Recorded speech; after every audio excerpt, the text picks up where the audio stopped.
नमस्कार, आप देख रहे हैं न्यूज प्लस लाइव और मैं हूं आपके साथ जय भारती। आज की बड़ी खबर। पटना के होटल कुणाल इंटरनेशनल और होटल कोमल कुणाल प्राइवेट लिमिटेड के संस्थापक स्वर्गीय अभय कुमार यादव की 6ठी पुण्यतिथि मनाई गई। चिट्ठी न कोई संदेश, जाने वो कौन सा देश जहां तुम चले गए। चिट्ठी न कोई संदेश, जाने वो कौन सा देश जहां तुम चले गए। चिट्ठी न कोई संदेश, जाने वो कौन सा देश जहां तुम चले गए, जहां तुम चले गए। इस दिल पे लगा के ठेस, जाने वो कौन सा देश जहां तुम चले गए। अभय कुमार यादव ने होटल कोमल कुणाल प्राइवेट लिमिटेड की स्थापना की थी, साथ ही होटल कुणाल इंटरनेशनल भी खोला था। पुत्र कुमार कुणाल ने अपने पिता अभय कुमार यादव के आकस्मिक निधन के बाद उनके होटल व्यवसाय को संभाला।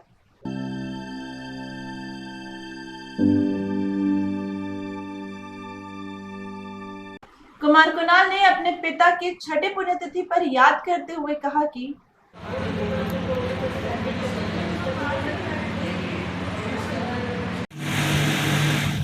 कुणाल जी, आज आपके स्वर्गीय पिताजी की 6ठी पुण्यतिथि है।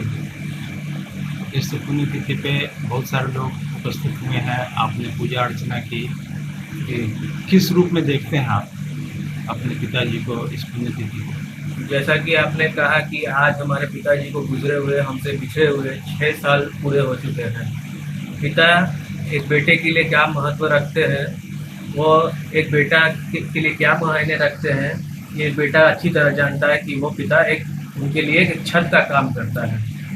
आज भी हमें याद है, आज से 6 साल पहले आज ही का सुबह का समय था, जहाँ मैं बेंगलोर में इंजीनियरिंग की पढ़ाई कर रहा था।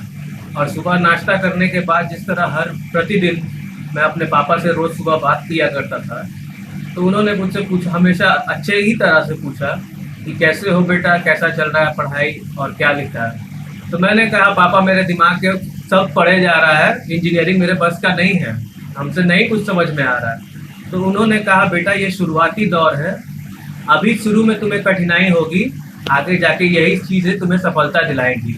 और तुम चिंता क्यों करते हो, मैं तुम्हारा पिता हूँ, मैं हूँ तुम्हारे साथ, तुम संघर्ष करो, मैं हर वक्त हमारे साथ हूँ।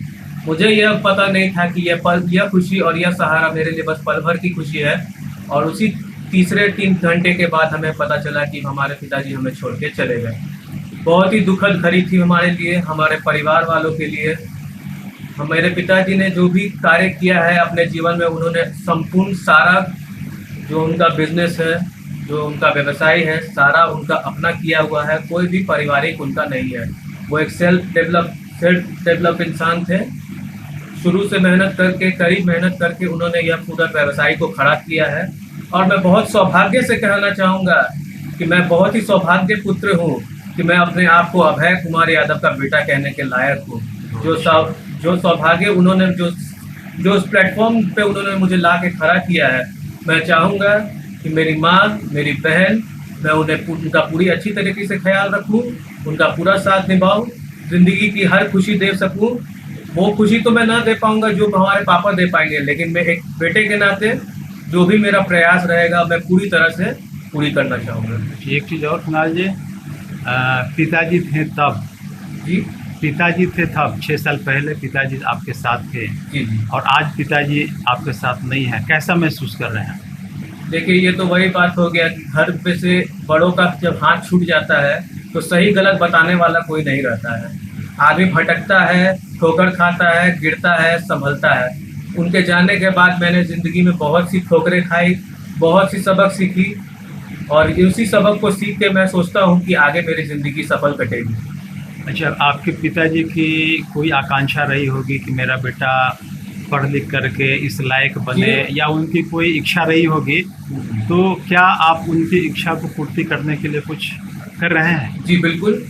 जैसा कि मैंने आपको बताया कि पहले हमारे पिताजी ने हमारे इंजीनियरिंग कॉलेज में एडमिशन कराया था। बेंगलोर के आरवी कॉलेज में मैं पढ़ता था। जी। तो जो आकस्मिक मृत्यु के बाद हमारा जो पिताजी का साथ छूटा, तो मुझे बस छोड़ के आना पड़ा। फिर मैंने सोचा कि अब मैं एक अकेला भाई या बेटा हूँ इस परिवार में, तो हमारा इतना बड़ा व्यवसाय है होटल का, उसे देखने के लिए, चलाने के लिए हमारी माँ ने बहुत सहयोग किया। मेरा सबसे बड़ा तात्पर्य यह था कि अपनी माँ को इस बिजनेस पे लाया करूँ, क्योंकि मैं सोचता हूँ कि एक अकेली औरत, एक विधवा औरत को घर में भूत पिशाच की तरह उसे घर काटता है जब एक पति का साथ छूट जाता है। तो मैं चाहता था कि मेरी माँ मेरे साथ, मेरे बिजनेस में मेरे साथ रहे, उनका समय कटे और वो इस सदमे से उभर सके। बिल्कुल, अच्छी बात। एक चीज़ और बताइए कुणाल जी कि पिताजी के नहीं रहने के बाद आप उनके पुत्र हैं और एक बहन भी हैं आपकी और माता जी हैं, तो सारी जवाबदेही उन लोगों की आपके ऊपर आ गई है। तो कहीं ना कहीं आपको लगता है कि मैं एक उस तरह का चीज़ छत्र छाया जो पिताजी नहीं दे पाए, नहीं रहने के कारण मुझे महसूस हो रहा है। पिता का जो सहयोग कर पाते वो तो मैं नहीं कहूँगा कि वो सुख में दे पाऊंगा या वो कार्य को मैं पूरा कर सकूंगा, बट मेरी पूरी कोशिश रहेगी।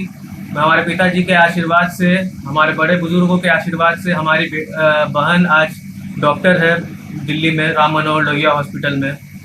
तो इससे बड़ी गर्व की बात क्या हो सकती है कि पिताजी के जाने के बाद मैं कह सकूँ मैं एक डॉक्टर का भाई हूँ। बिल्कुल, बहुत अच्छी बात। तो हमें लगता है कि मैं पिताजी के नहीं रहने के बाद आप एक बड़े भाई होने का कर्तव्य, एक अच्छा पुत्र होने का कर्तव्य बहुत अच्छी तरह निर्वहन कर रहे हैं। इस सारे कार्य में मेरे परिवार ने मेरा बहुत ही सहयोग किया, खास करके हमारी बहन हर चीज़ में, हमारी माँ हर सुख दुख में। मेरे यह ना कहूँगा कि हमारे पिताजी के रहने के बाद मेरी माँ ने किसी चीज़ पे भी कटौती की या मुझे किसी चीज़ का सुख नहीं दिया। मेरी माँ ने ज़िंदगी की सारी खुशियाँ मुझे दी है, सारी ज़रूरतें को पूरी की है और किसी भी चीज़ की मुझे कमी आज महसूस नहीं है। जो भी कमी है हमारे पिताजी की है, जो कभी पूर्ति नहीं की जा सकती है। वो तो अछूड़नीय पूर्ति है, वो तो कभी पूर्ति नहीं हो सकती है। चलिए, बहुत अच्छी बात कुणाल जी, आपसे मिलकर के बहुत अच्छा लगा। एक चीज़ और जाते जाते लास्ट में हमारे दर्शकों के लिए कुछ कहना चाहें?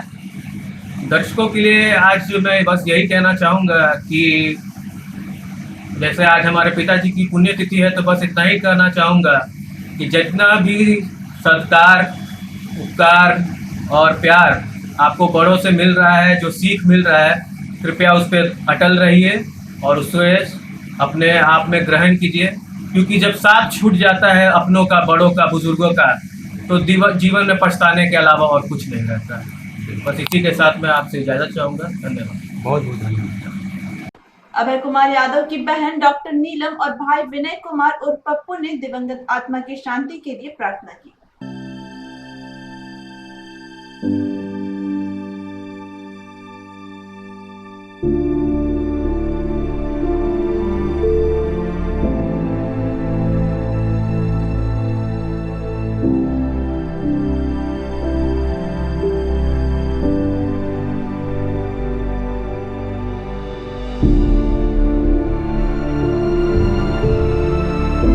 चिट्ठी न कोई संदेश, जाने वो कौन सा देश जहाँ तुम चले गए। चिट्ठी न कोई संदेश, जाने वो कौन सा देश जहाँ तुम चले गए। चिट्ठी न कोई संदेश, जाने वो कौन सा देश जहाँ तुम चले गए, जहाँ तुम चले गए।